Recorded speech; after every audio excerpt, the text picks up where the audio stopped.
Hey Freebs Nation, Jordan and Bubba here. We want to say Merry Christmas. Oh, that was cute. All right, this week's video is a little bit different. This is a video that I created for my VIFreebs community several months ago, I believe.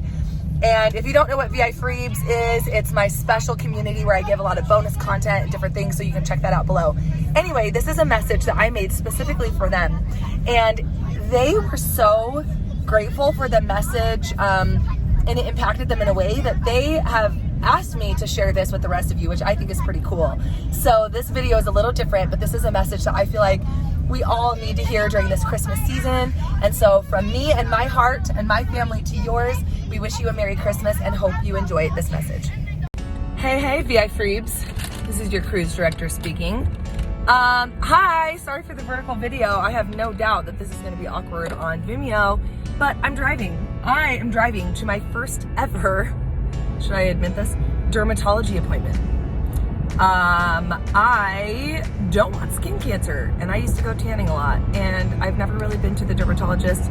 I've got a funky birthmark on my head. Anyway, all this stuff, TMI much, and I'm headed there, and I've got a little bit of a drive.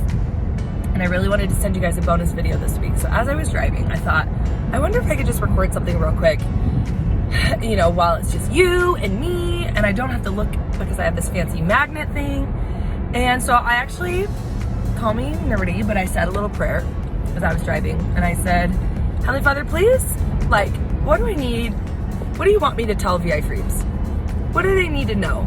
I have this rare opportunity to have this built-in group of besties that just get me and I just get them, and we have this thing, and I have an opportunity to tell them something that I won't really get a chance to tell anybody else, because that's what VIFreebs is, right? What do you want them to know?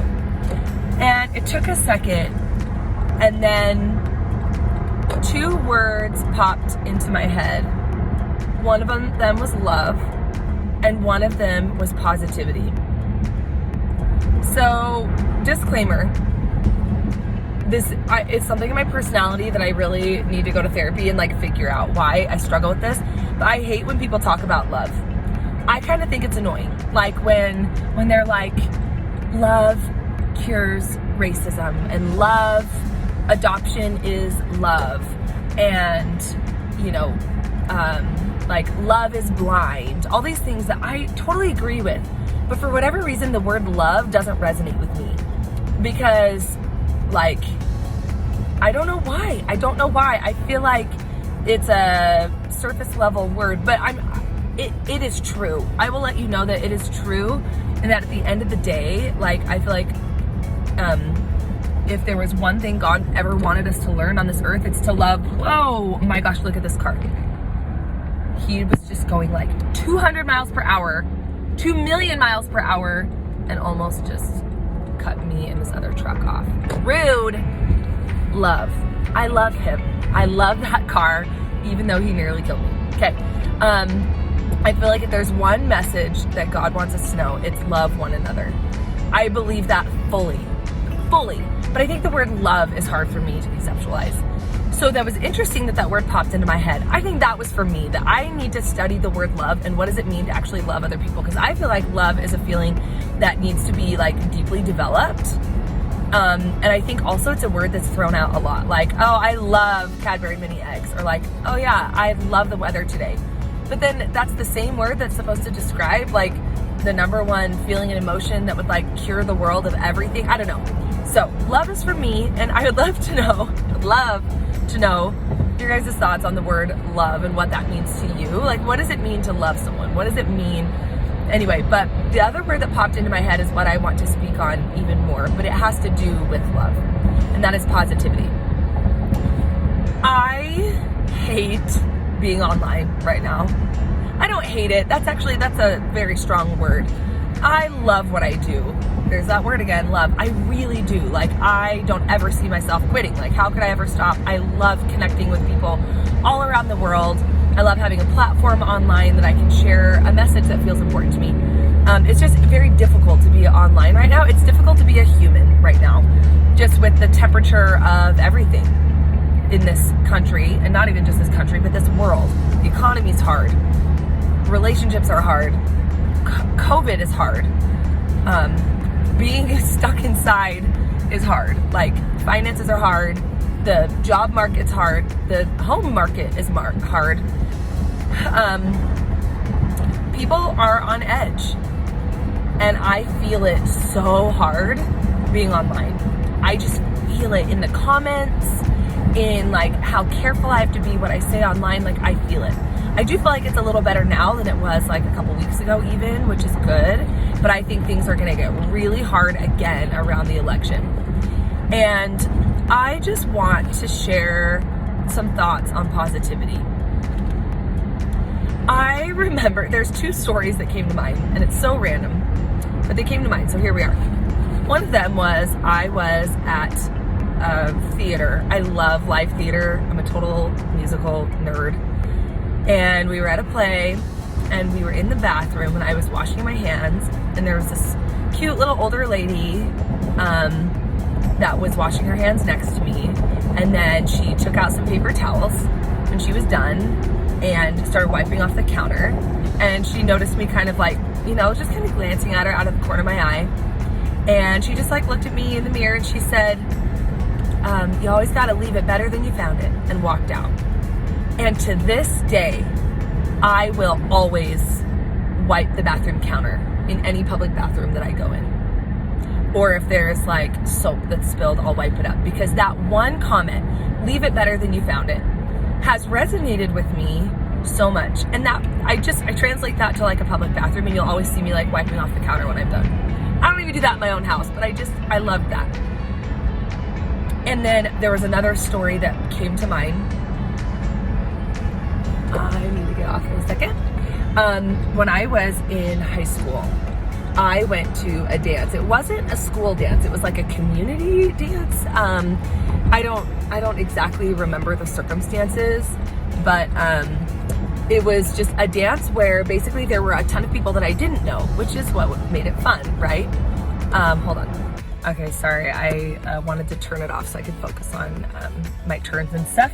Okay, so I was at this dance and I was having a grand old time, and then they had these like free sodas at the dance, and I drank a soda, and I don't know what happened, but it hit me horribly. Like, I don't know if I was dehydrated or just the dancing or whatever, but it made me, I got so sick, and I ran to the bathroom and ended up throwing up. And I was like on my knees over a toilet by myself in this nasty like public bathroom thing, and I was throwing up. And I was so embarrassed, because I take pride in the fact that, especially in high school, that I had never and have never drinking alcohol. There is nothing wrong with alcohol. That was just a standard that I set for myself, especially underage, that I was just really proud that I had kept. And I remember feeling so embarrassed that it looked like that I was probably on this bender having a hangover, throwing up in the bathroom. And I remember feeling really embarrassed and hoping that no one would come in and see me. And then I hear these footsteps and someone comes in the bathroom, and I'm like, oh no. Like, what if they recognize my shoes? Oh, and the door was like partially open to the stall, because I like had to rush in there and I didn't even have time to lock it. So it was kind of half open. And this girl like came up to the stall and saw me throwing up, and I'm gonna cry talking about it. She bent down and started rubbing my back and holding my hair. I have no clue who she is. She doesn't know me.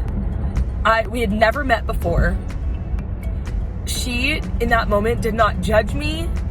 She was just like, are you okay? Do you need some water?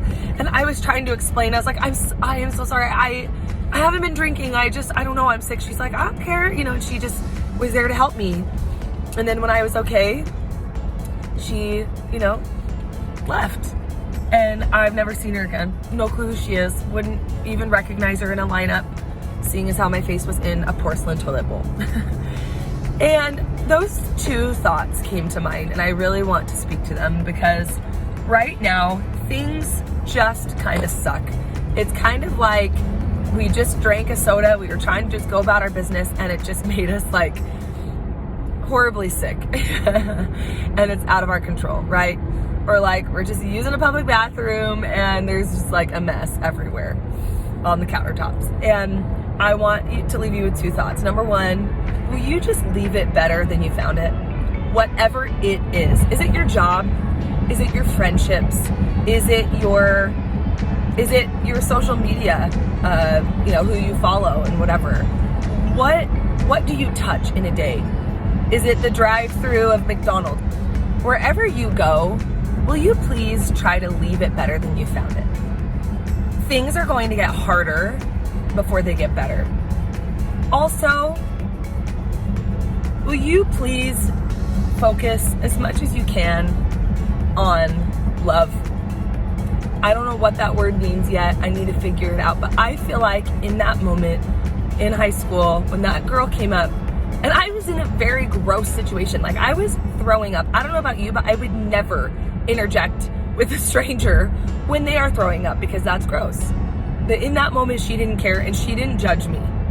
And she did not. She put me first.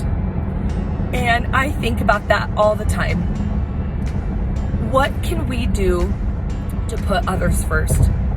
And in our own family, absolutely. And in our neighborhood as well. And in the grocery store. And like, what if we all, instead of walking by someone, throwing up in a bathroom, instead of judging them, criticizing them, telling them that serves you right, you shouldn't have been drinking, whatever. What if instead we were to figuratively hold their hair back? And that it doesn't matter what you did. I don't care about your story. I'm just here because we're both humans, and I love you for that, even though I don't know you, or even if I do know you. And those 2 stories came to mind, and I feel like I need to share them.